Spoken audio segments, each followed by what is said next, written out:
प्यारे देशवासियों, नमस्कार।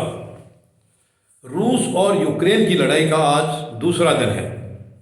कल से लड़ाई शुरू है, कल सुबह से ही, और आज भी पूरा दिन घमासान युद्ध रहा है। पूरा दिन किसी किस्म की कोई ढिलाई युद्ध में बिल्कुल नज़र नहीं आई है।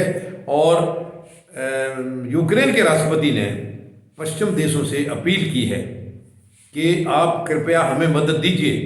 यानी जिनके भरोसे पर वो थे वही उनको एक किस्म से, मुझे तो ये लग रहा है कि वो धोखा दे रहे हैं, क्योंकि सब बयान दे रहे हैं वहाँ से। इंग्लैंड भी बयान दे रहा है, फ्रांस, जर्मनी सब बयान दे रहे हैं कि रूस ने ये बहुत गलत किया है, हम यूक्रेन के साथ खड़े हैं। तो साथ कहाँ खड़े हैं आप तो अपने घर में बैठे हैं, साथ कहाँ खड़े हैं? साथ खड़े होते तो उनके यहाँ लड़ाई में नजर आते। तो ये एक समझ में नहीं आ रही है, मामला कुछ ऐसे लग रहा है, ये कुछ सोची समझी चाल है। हो सकता है ये यूक्रेन को कहीं ना कहीं बिल्कुल अकेला करने का कोई साजिश भी हो सकती है, क्योंकि ये यूक्रेन ने बयान भी दिया है कि हमें एकदम से अकेला छोड़ दिया गया है। यानी अमेरिका उस दिन से तो धमकी दे रहा था, रशिया को खुद धमकी दे रहा था रूस को। तो अब क्या हो गया? अब अमेरिका ने बयान दिया है कि हम सेना नहीं भेजेंगे रूस के खिलाफ। इसका मतलब वो भी डर रहा है, अमेरिका भी दबाव में है। रूस के आगे शायद उसकी भी हिम्मत नहीं हो रही है, लग तो यही रहा है हालात से। तो उस दिन से तो बड़ी धमकियां दे रहे थे कि नहीं, ये युद्ध किया तो इसका अंजाम बहुत बुरा होगा। क्या होगा? ये सैंक्शन लगा दिया इन्होंने। सैंक्शन लगाने से इनको क्या फर्क पड़ता है? मानते हैं इन दी लॉन्ग रन आगे चल के फर्क पड़ेगा, बट अदरवाइज वो भी समर्थ है, हर तरीके से उसके अंदर हिम्मत है, तभी तो लड़ाई लड़ रहा है, तभी तो सबके साथ एकदम हिम्मत के साथ खड़ा हुआ है।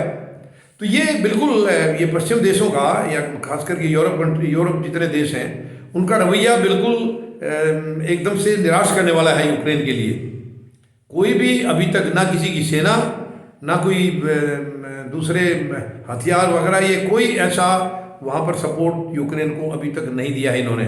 केवल बातचीत से ही काम कर रहे हैं। तो बात से लड़ाई थोड़ी लड़ी जाती है। यानी यूक्रेन, जब मालूम है उनको कि उनकी आर्मी भी कमज़ोर है और उनके इस मामले में एक्चुअली ये इनको इतनी लंबी बात खींचनी नहीं चाहिए थी। इनको पहले ही डिप्लोमेटिक तरीके से इसको सुलझा लेना चाहिए था। उनको मालूम है रशिया के सामने तुम कहाँ खड़े हो, रूस का और तुम्हारा कहाँ मुकाबला है। लेकिन फिर भी ये नेटो का सदस्य बनने जा रहा था, और उनकी शर्त रूस की यही थी कि नेटो का सदस्य बनेगा तो वो रूस के लिए खतरा होगा। तो वो शुरू से इनको यही कह रहे थे कि रूस का सदस्य आप ना बने। लेकिन अब ये पता नहीं, समझ में नहीं आ रहा। जब इनको मालूम है कि भाई ये तुमसे बहुत मजबूत है, तो इनसे जो भी है अपना डिप्लोमेटिक तरीके से बातचीत को निपटा लेते। और उस नेटो का जब ये हिस्सा बनने जा रहा है, नेटो ने क्या कर दिया? नेटो ने तो कोई मदद की नहीं इनको, तो किस लिए उनका हिस्सा बनने जा रहे थे? अपने देश को भी क्यों बर्बाद किया है? अपने देश को बर्बाद कर दिया है। कितना कितना पीछे चला गया है, कितने साल पीछे चला गया यूक्रेन। तो ये बहुत चिंता की बात है। हालांकि दिन में उनकी भी रिएक्शन आया है यूक्रेन के राष्ट्रपति का, कि वो रशिया के राष्ट्रपति से बात करना चाह रहे थे। और अब शाम को राष्ट्रपति पुतिन ने भी कहा है कि अगर वो हथियार डालते हैं तो हम बात करने के लिए तैयार हैं। हथियार डालने की शर्त रखी है उन्होंने।